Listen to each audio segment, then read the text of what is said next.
गीत संगीत को भारतीय फिल्मों की जान कहा जाता है, लेकिन इन गीतों को शब्दों का लिबास पहनाकर अमर कर देने वाले गीतकार की उतनी चर्चा नहीं होती जिसके कि वो हकदार होते हैं।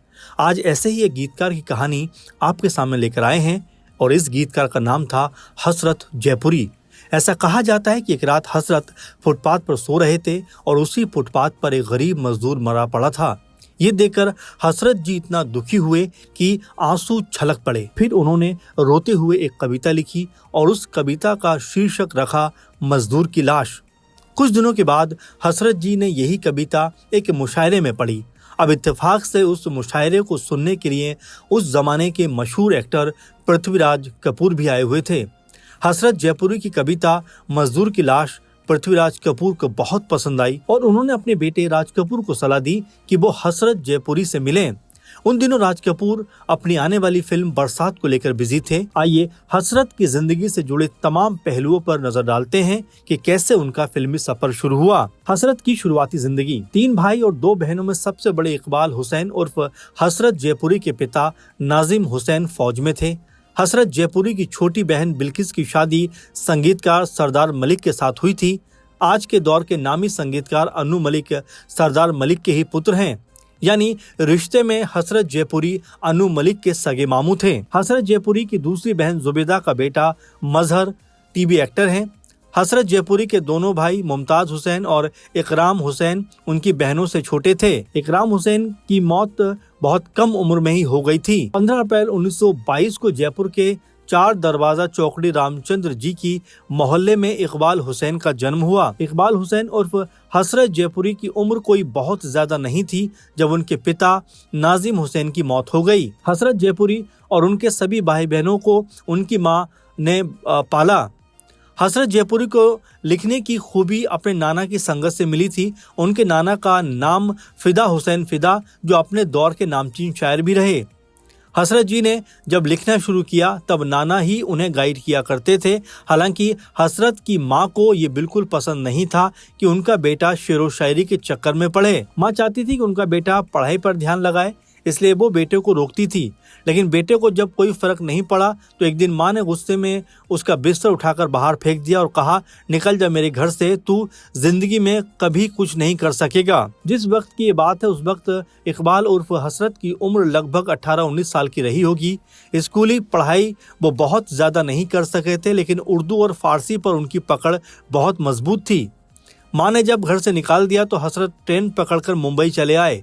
मुंबई में उनका शुरुआती वक्त बड़ी मुश्किल से गुजरा। फुटपाथ पर रातें गुजारी, कई दफा भूखे पेट भी सोए। फुटपाथ किनारे खिलौने बेचकर भी गुजारा करते थे वो। हसरत को ऐसे मिला फिल्मों में मौका। जैसा कि शुरुआत में हम आपको बता चुके हैं कि मुशायरे में पृथ्वीराज को हसरत की शायरी बहुत पसंद आई और अपने पिता के कहने पर राज कपूर हसरत जी से मिले और उन्होंने हसरत को बरसात के लिए गीत लिखने को राजी कर लिया। बरसात के 11 गानों में से 6 गीत हसरत जयपुरी ने लिखे। बरसात के गीत बेहद हिट रहे और हसरत जयपुरी भी बरसात की सफलता के बाद फुल टाइम गीतकार बन गए। वैसे इससे पहले भी बहुत कुछ हुआ, जैसे कि हसरत साहब का बस कंडक्टर की नौकरी करना। हसरत साहब अपने रोमांटिक गीतों के लिए जाने जाते थे क्योंकि रोमांस उनके मिजाज और शख्सियत का हिस्सा था।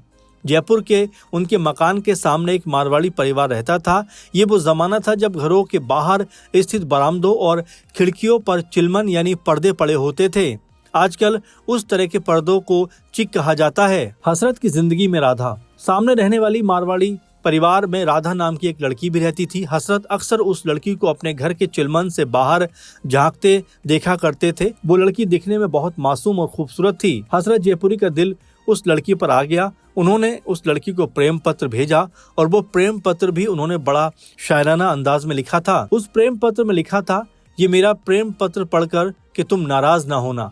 हसरत को लगा कि राधा उनके प्रेम पत्र का कोई ना कोई जवाब जरूर देगी, लेकिन राधा की तरफ से कोई भी जवाब नहीं आया।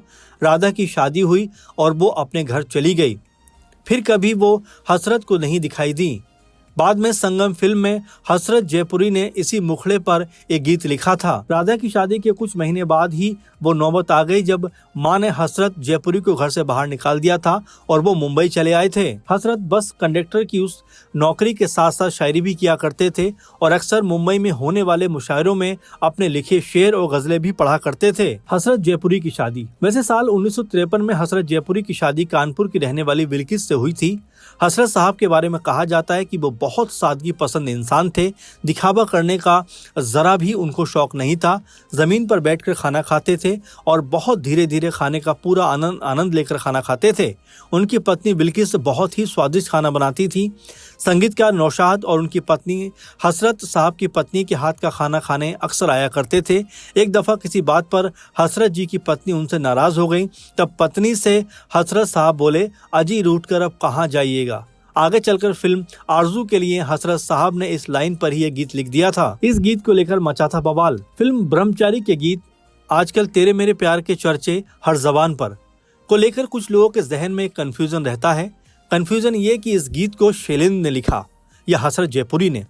यूँ तो विकिपीडिया पर अगर आप ब्रह्मचारी फिल्म के सॉन्ग लिस्ट को चेक करेंगे तो वहां पर गीतकार का नाम हसरत जयपुरी लिखा हुआ है, लेकिन हसरत साहब की बेटी किश्वर जयपुरी, जिनकी शादी पाकिस्तान में हुई है और जो अब पाकिस्तान में ही रहती हैं, वो कहती हैं कि ब्रह्मचारी फिल्म की रिलीज के वक्त इसके म्यूजिक के जो ओरिजिनल रिकॉर्ड्स बने थे उन पर इस गीत के गीतकार के तौर पर उनके पिता का ही नाम लिखा है। आजकल तेरे मेरे प्यार के चर्चे गीत से ही एक और कहानी भी जुड़ी है।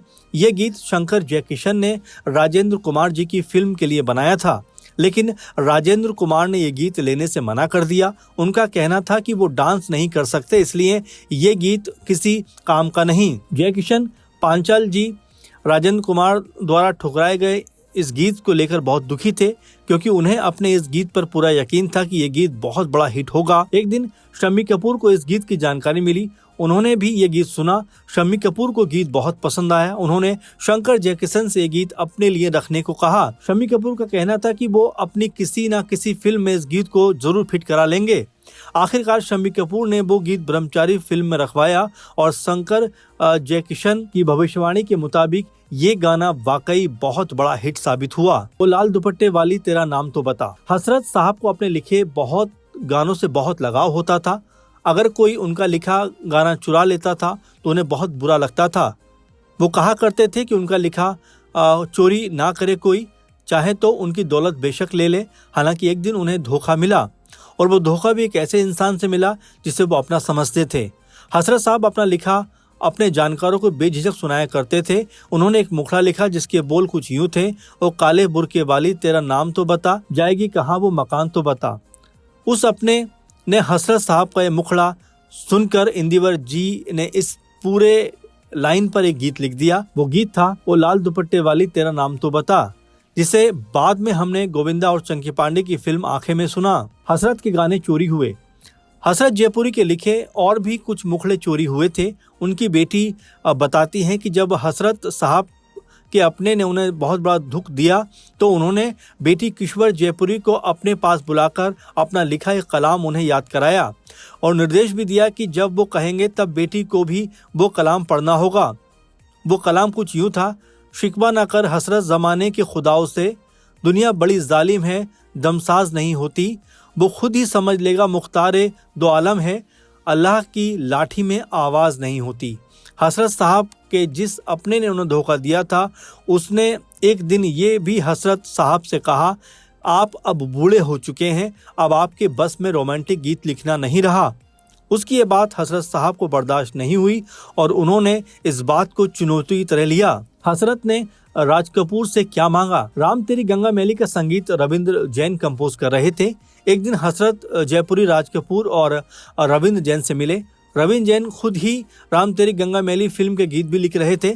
हसरत ने राज साहब और रविंद्र जी से रिक्वेस्ट करते हुए कहा कि मुझे इस फिल्म में एक रोमांटिक गीत लिखने की छूट दीजिए। तब राज कपूर ने हसरत साहब को एक मुखड़ा दिया और कहा कि इस पर कोई गीत लिखिए। हसरत साहब ने उस मुखड़े पर गीत लिखा और जब राम तेरी गंगा मैली रिलीज हुई तो हसरत का लिखा हुआ ये गीत सुपर डुपर हिट हुआ। उस गीत के बोल थे, सुन साहिबा सुन प्यार की धुन, मैंने तुझे चुन लिया तू भी मुझे चुन। जब जयकिशन जी की मृत्यु हुई तब हसरत साहब का दिल बुरी तरह से टूट गया। जयकिशन जी न सिर्फ उनके जोड़ीदार थे बल्कि बहुत अच्छे दोस्त भी थे। जयकिशन जी का बहुत जल्दी इस दुनिया से चले जाना हसरत के लिए किसी तगड़े झटके से कम नहीं था। जयकिशन जी को ताउम्र हसरत साहब याद करते रहे और उन्हें कभी नहीं भुला सके। हसरत साहब जयकिशन जी को प्यार से जय पुकारा करते थे।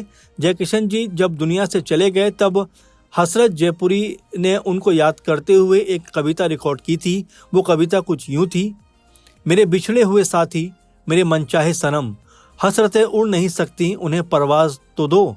तुम कहाँ कौन सी मंजिल पर रहा करते हो, तुम जहाँ भी हो खुदा के लिए आवाज तो दो, आवाज तो दो। हसरत जयपुरी जी का निधन। 70 के आखिरी सालों में हसरत जयपुरी जी फेशियल हर्पिस नामक एक बीमारी से पीड़ित हो गए। इलाज से लेकर तमाम तरह के उन्होंने ट्रीटमेंट किए और वो बीमारी से काफ़ी हद तक ठीक भी हो गए, लेकिन हसरत साहब की स्थिति फिर पहले की तरह सामान्य नहीं रह सकी।